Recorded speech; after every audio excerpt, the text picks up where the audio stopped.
Am I in a better mood? Uh, Maybe. I don't know. I like to, doesn't hurt as much. I haven't taken anything or done anything besides not hurt it more and just try to leave it alone. And, it's, but I've done, you know, tired of talking about that. Not much left to talk about. Never was, really. It's mildly indifferent. Being hurt doesn't happen very often. But, I've done everything I know how to do to the best of my ability, too. And try to keep a positive outlook and try not to believe all the lies that I attempt to tell myself and sell myself. I will sell myself some pretty big ones. And I just get lost. And it's like I don't even know what was real, what was not real, what was something I just made up because it hurt less to believe this than that. It's like what is going to help me with my reality today? To believe in this, to believe in that, and then I'm just left with just me. And it's it can get to be a mess. And I just try to remember to take things face value. And when I see people again, it's like try to remember what I remember from the last time I saw them and just go from there. And it's like, because they don't know all the things that I've thought of since the last time I interacted with them. And it's a good thing that people can't hear my thoughts or see them, or so it's like anonymity. It's to my benefit, because I have all sorts of strange ideas, and and they don't prove out, well, not always. I have my suspicions, but most of the time I just maybe it's because I just have extra time and I have all this just free time to think about these things and to wonder over all these little details, these little things that you know and I just start thinking, it's like, well, that was weird. And then I can build this whole thing, and then and who knows, maybe there was some element of truth to it. But just here in the house today, a lot of times when there's something going on, something not good that shouldn't be going on, it gets really, really quiet, and everybody kind of sticks to themselves, and no one's talking, and it's just like. But today the house was a little bit, there was actual conversation, and it's like, well, good. I'm tired of it feeling like a morgue all the time, or a mausoleum. It's like I'm I am the resident ghost. You don't see me, you don't hear me, but I'm here. People just don't know it. Um, there's little evidence of my presence, except for there's a car outside. But I don't drive it everywhere. I just go. So it's like I might be home, I might not be home. Just because there's a car there, you just can't tell because I just go. And everything's within like walking distance anyway, except for work. So if my car's gone, chances are I'm at work. But other than that, you don't know. And I like it like that. I like people not knowing. So, I don't know. But the other thing I was going to talk about is I am really glad that that was a decision that I stayed with. Because in the past 2 years since my original introduction, I'd been going up to Indianapolis for the meetings up there on my days off, just on my days off. And they were just, extra meetings, extra. And it wasn't like my, recovery hinged on them, or I got sober there. Everything extra that I do is it's not a, it's a good thing. It's good practice. Meeting people, getting out of my comfort zone, learning new things, being exposed to new ideas, good, bad, in between. Um, I met a wide variety of people that I can never unmeet now. Um, they are fixed. And it's like,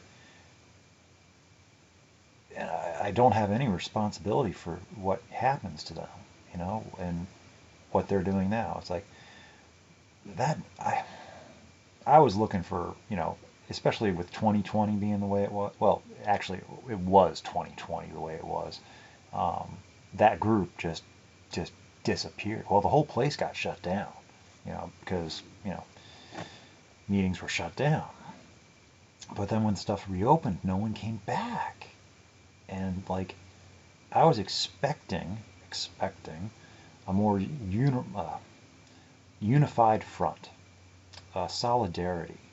But most of the people that I'd come, they found another group, and they just were meeting out in the open in a park, another 20 minutes north from where I was already driving to, which took me 40 minutes. And going up into the cities, that's just, for me, just a thing already. Driving that far in traffic, interstate traffic, into a major metropolitan area during a pandemic where everything's just up in the air.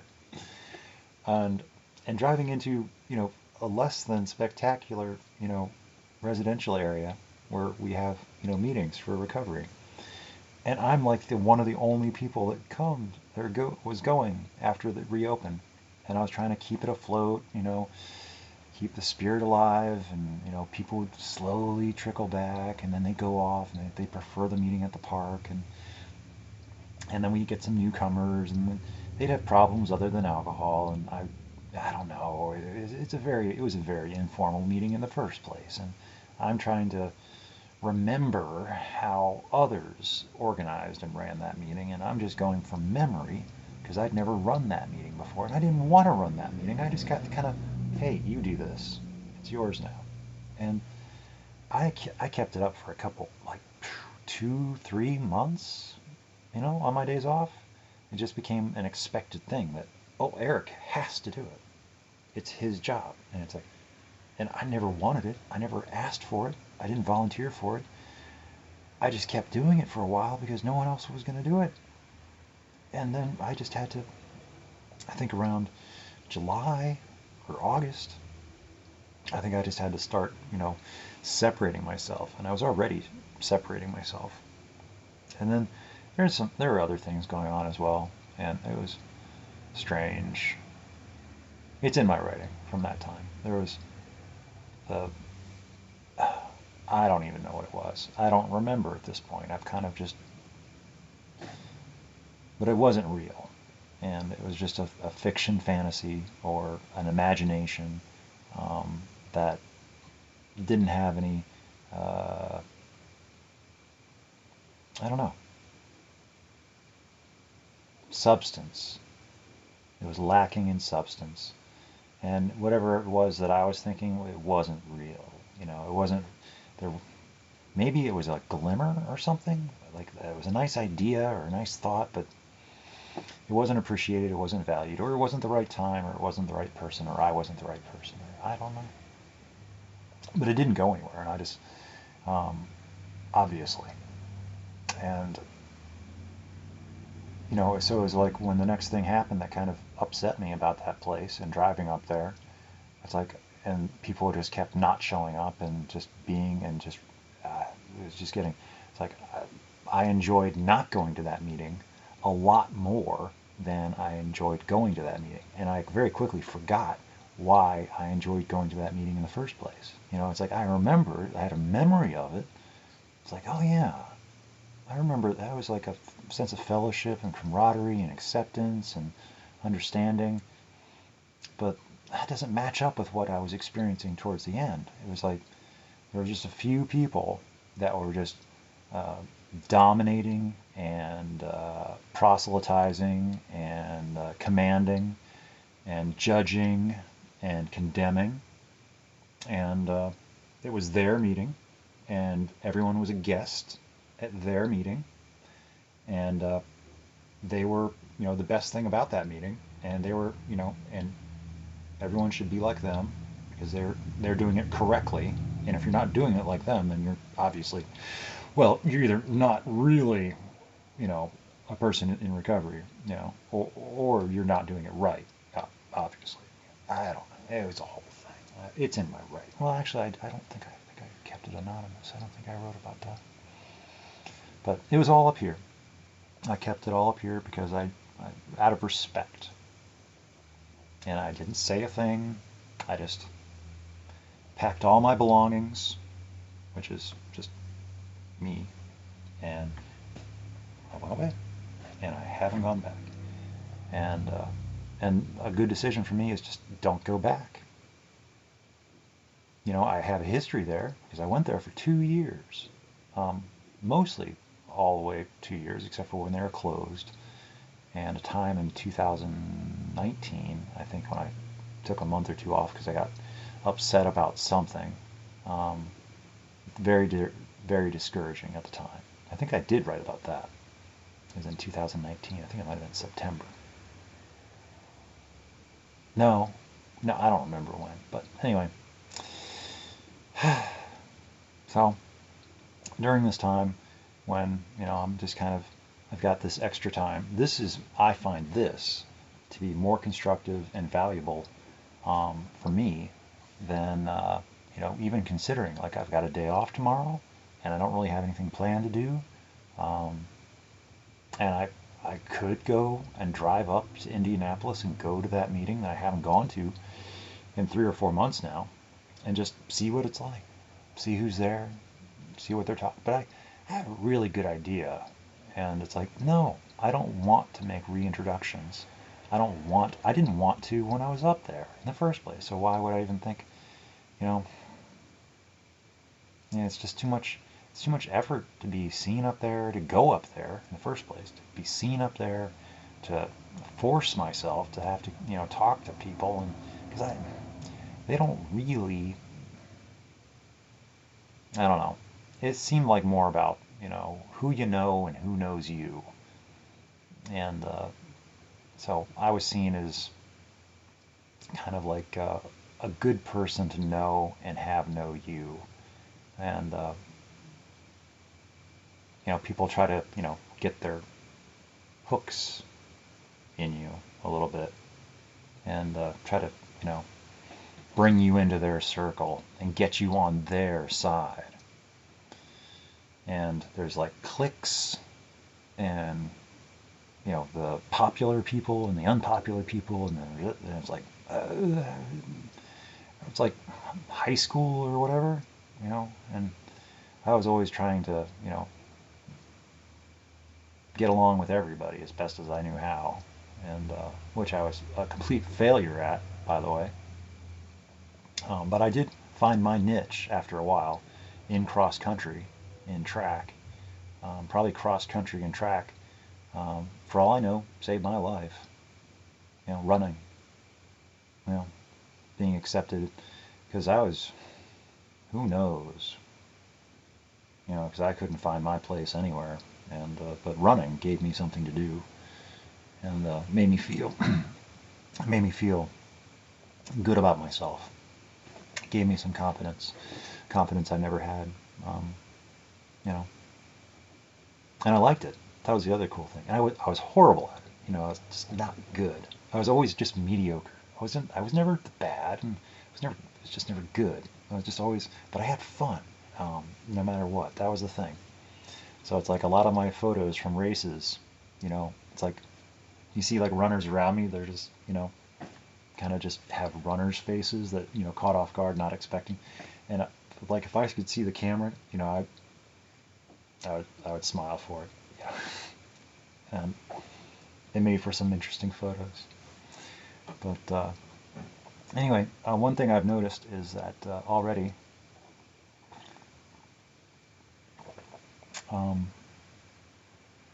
it's like my left hand is already, but still, it's still got a little bit of a knot there. but holding weight is not so bad. My right hand, it's still a little bit, yeah, it's just this whole area. It's like, what is up with that? It doesn't hurt so much, but it's just definitely something. So we'll see what it looks like in the morning. If it gets more weird, but I will have to go have somebody look at it, which I hate to do. I don't like going to doctors. I have to wait, and it's unknown, and I don't know. I will if I have to.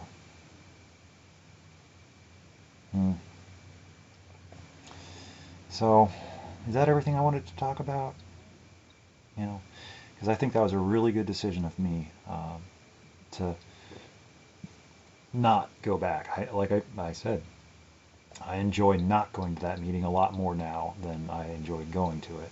And it was just all about that false image and pretending to be more than what we think we are.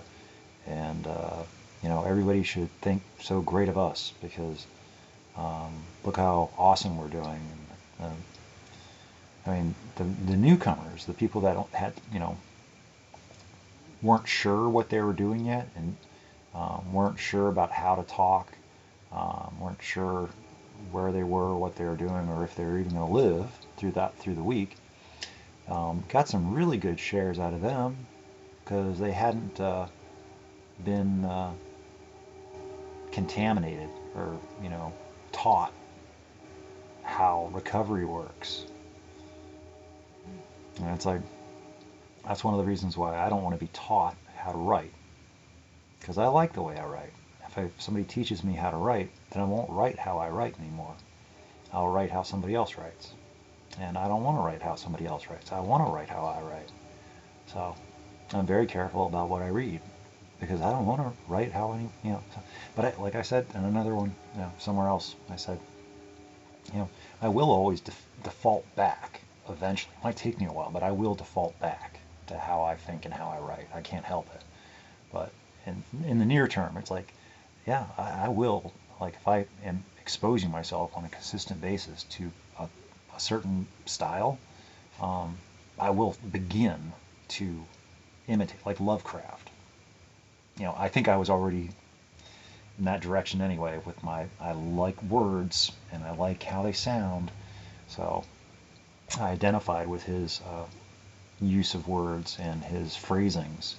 And so I think I just naturally emulate towards that style of writing, trying to be, I don't know, macabre is not the right word, but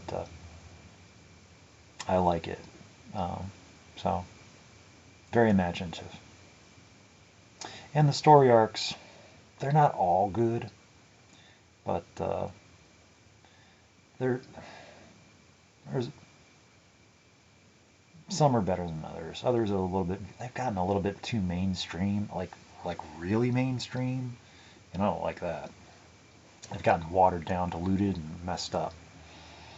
As if I know any better. But I tend to like things before they get popular. And when they get popular, they get just so distorted. And when you start making plush toys, little plush toys out of Cthulhu, it's like,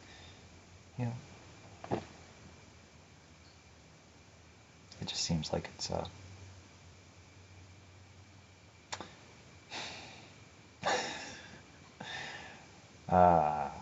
so anyway, what else? Well, I'll be here doing whatever it is I do all day tonight and all day tomorrow or whatever, and might go for a walk, might drive down to Columbus. I never finished the audiobook for Dune. I might do some laundry. I do need to go to the bank and take care of the taxes. Um, and I don't know, this is just me talking again. So I don't know if this is interesting at all. It probably isn't.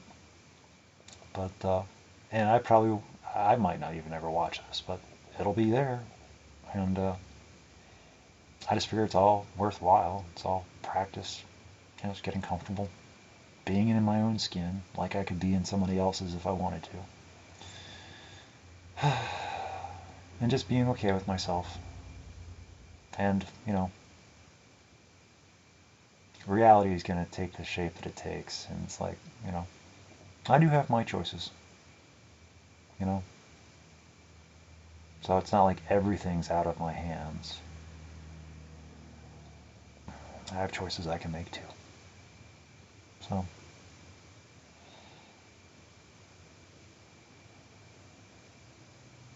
at least I'm in a position nowadays where I can recognize the things about my life that I don't like, and you know, I don't have to make dramatic um, changes, but I can make small ones.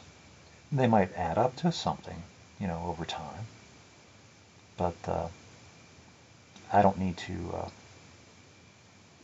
overreact to anything. I can take more disciplined, nuanced, subtle approaches. And when stuff doesn't work, you know, just take a step back and then lean in again. And then just keep listening.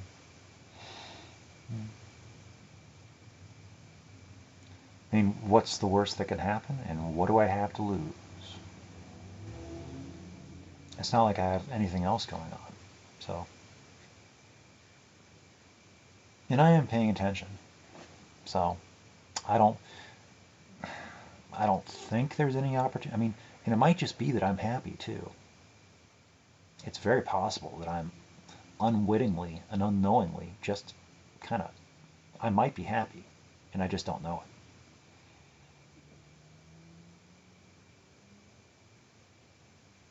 I mean, could I always be happier? Well, yeah.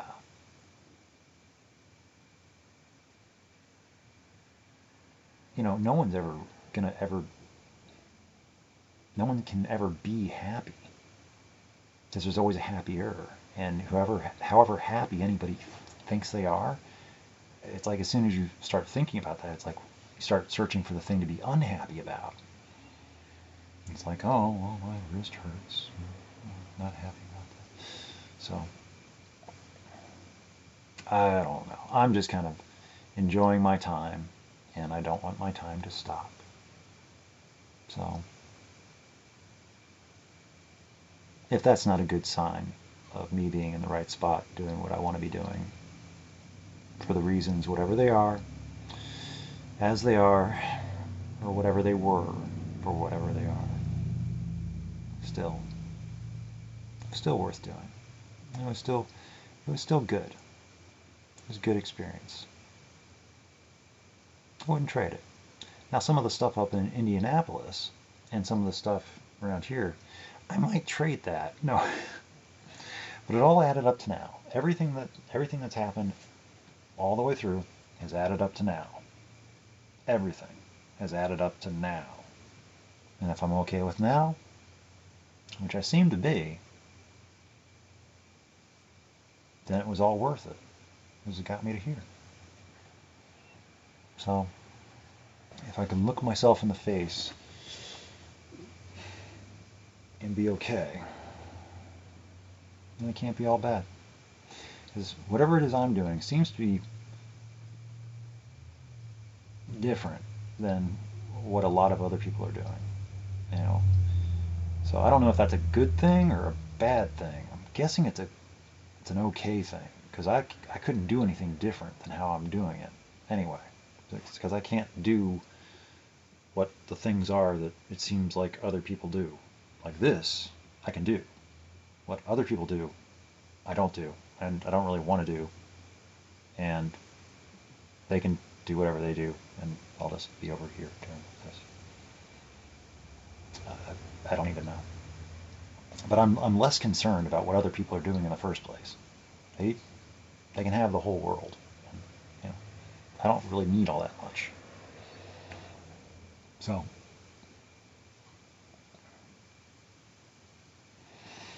hmm.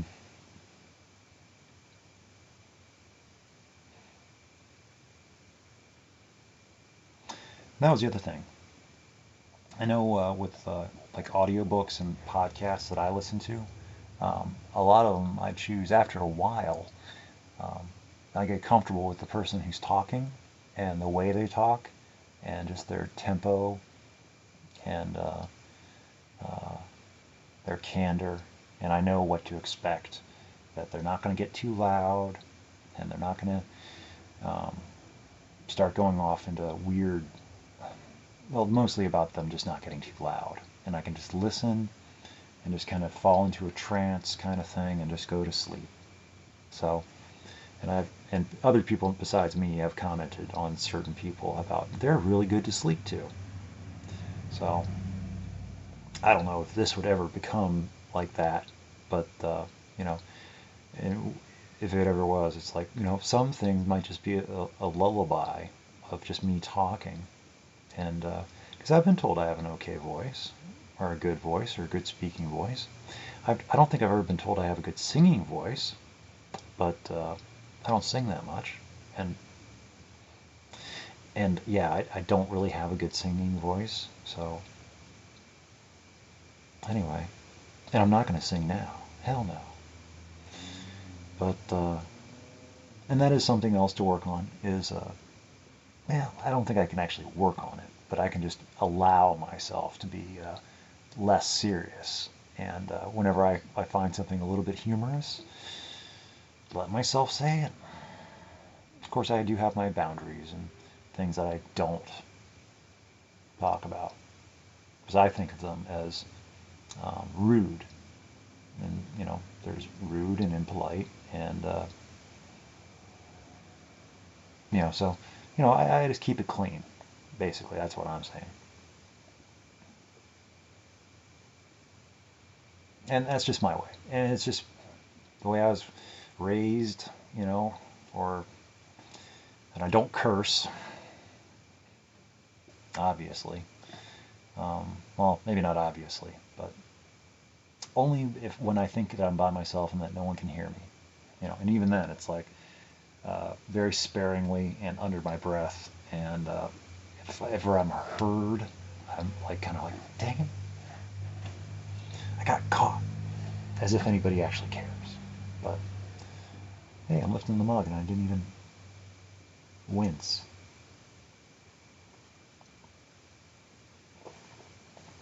So I wish I had more time, but I just like talking. And there was one thing that I did notice in the previous video that I probably won't go back and watch because I understand something better now that I learned from that video.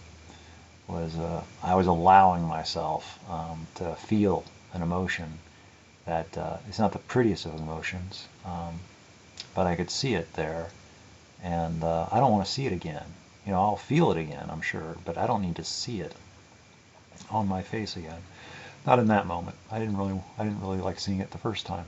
So I understand that better about not wanting or not, you know, it's like maybe it's okay to see other people, but it's like I don't really want to see myself um, at those less than ideal moments, I guess, or not, I don't know exactly the right word.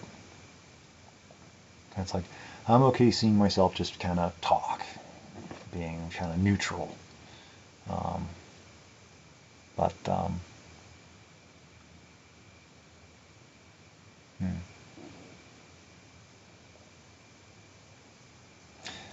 hmm, it'll be another time. I want to cut this off before it hits half an hour. So.